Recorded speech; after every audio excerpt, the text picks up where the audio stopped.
It's the all-new JayMac News Show. You haven't heard the news until you've heard JayMac on KSL News Radio. Good afternoon. Happy Monday. Thank you so much for joining us today on the all-new JayMac News Show. This is the JayMac News Attack.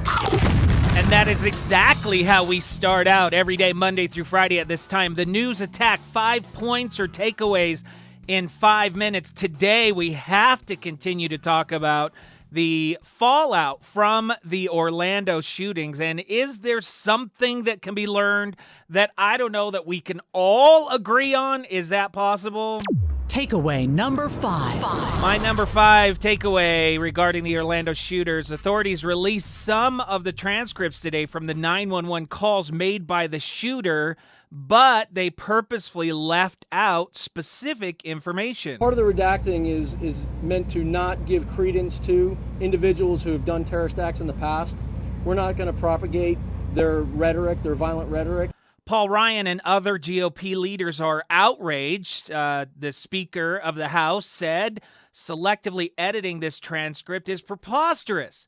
We know the shooter was a radical Islamist extremist inspired by ISIS. We also know he intentionally targeted the LGBT community. The administration should release the full unredacted transcript so the public is clear-eyed about who did this and why. My point? I'm trying to wrap my brain around what good this would do. In fact, I wish they wouldn't release any of it.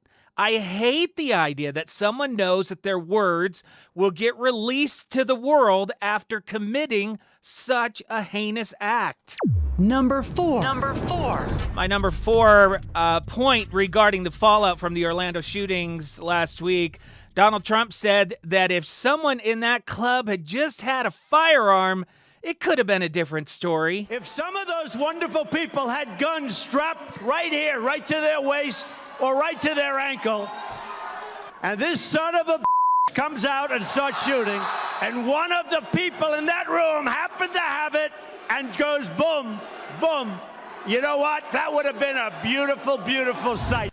Oh, a lot of people agree with that, but the NRA coming out and questioning what Donald Trump had to say. No one thinks that people should go into a nightclub drinking and carrying firearms. That defies common sense. It also defies the law. Wait, my point here, Donald Trump said something that defies common sense and also defies the law? Wow, that's a first. Maybe it's a journal entry moment.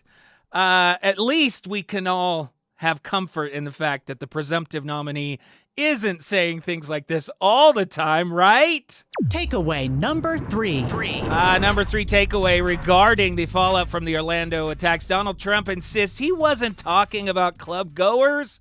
He backtracked after the NRA questioned what he said. He said, when I said that if within the Orlando club you had some people with guns, I was obviously talking about additional guards or employees. That's a Trump from Donald Trump, not Donald Tweet. My point, yes, Donald, it was so obvious that you were talking about guards or employees. That's why the NRA called you into question about what you were saying. This is once again a clear demonstration of why Mr. Trump is a problem. He speaks before he thinks. And then he had to spend all this time cleaning up the mess after the fact. Number 2. My number 2 takeaway about the fallout, the continued fallout from the Orlando shootings, continuing with Donald Trump.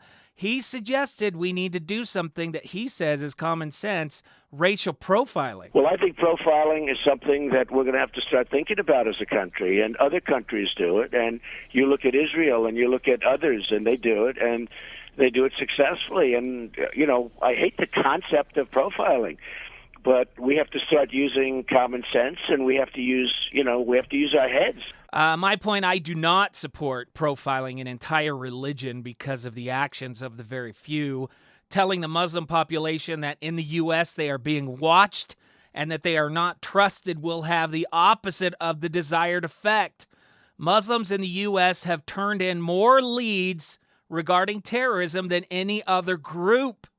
We need to continue to foster trust and work with these communities and not assume that they should all be watched.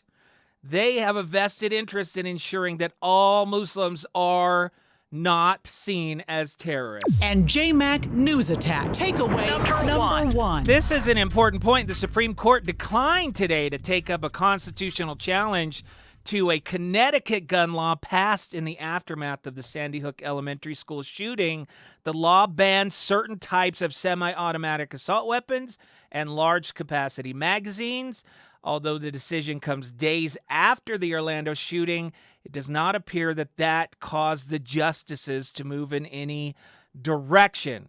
My point, it appears that the courts would support some type of national assault weapons ban, or at least refuse to hear a case in that regard. This is an important note, as the Senate has agreed to at least hold some actual votes, maybe as soon as today. Now, whether or not banning these types of weapons is realistic, whether the Supreme Court allows it or not, remains to be seen. The JayMac News Attack.